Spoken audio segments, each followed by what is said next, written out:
শিশু রামিসা ধর্ষণ ও হত্যা মামলার রায়কে কেন্দ্র করে সকাল থেকেই ঢাকা মহানগর দায়রা জজ আদালত এলাকায় নেওয়া হয়েছে কঠোর নিরাপত্তা ব্যবস্থা। মোতায়েন করা হয় অতিরিক্ত পুলিশ। সকাল ৯টার দিকে কিছু আগে প্রিজন ভ্যানে করে আদালতে আনা হয় মামলার প্রধান আসামি সোহেল রানা ও তার স্ত্রী স্বপ্না খাতুনকে। পরে করা নিরাপত্তার মধ্যেই তাদের হাজতখানা থেকে শিশু সহিংসতা দমন ট্রাইব্যুনালে হাজির করা হয়।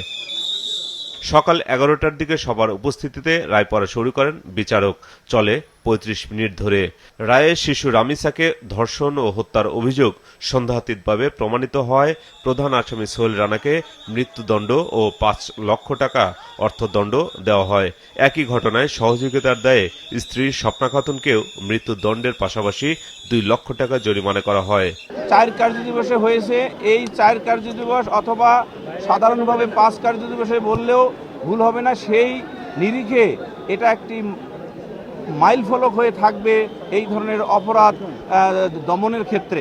সমাজের শিশুদেরকে এই ধরনের ঘটনা থেকে রক্ষা করার জন্য এবং মানুষের ভিতরে সচেতনতা সৃষ্টি করার জন্য এইটা একটি দৃষ্টান্তমূলক একটা বিচার এবং দৃষ্টান্তমূলক অপরাধের শাস্তি হিসাবে এটা আমাদের এই আইনের অঙ্গনে এটা বিরাজ করবে।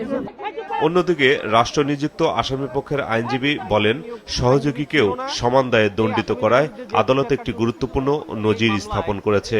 আমি ন্যায় বিচার পেয়েছি, যেহেতু সে নিজে আত্মস্বীকৃত, সুতরাং সে অপরাধী বিচার পেয়েছে, আমি সন্তুষ্ট।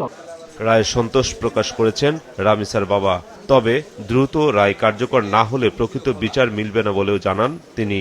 আলহামদুলিল্লাহ, আমি এই রায় সন্তুষ্ট এবং এই রায় যখন বাস্তবায়ন হবে তখন আমি ১০০% সন্তুষ্ট হব।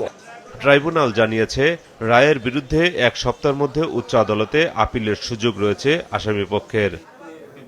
এদিকে মামলার ডেথ রেফারেন্স ও রায়ের নথি সুপ্রিম কোর্টে পৌঁছালে দ্রুত শুনানি ও আপিল নিষ্পত্তির উদ্যোগ নেওয়ার কথা জানিয়েছেন অ্যাটর্নি জেনারেল।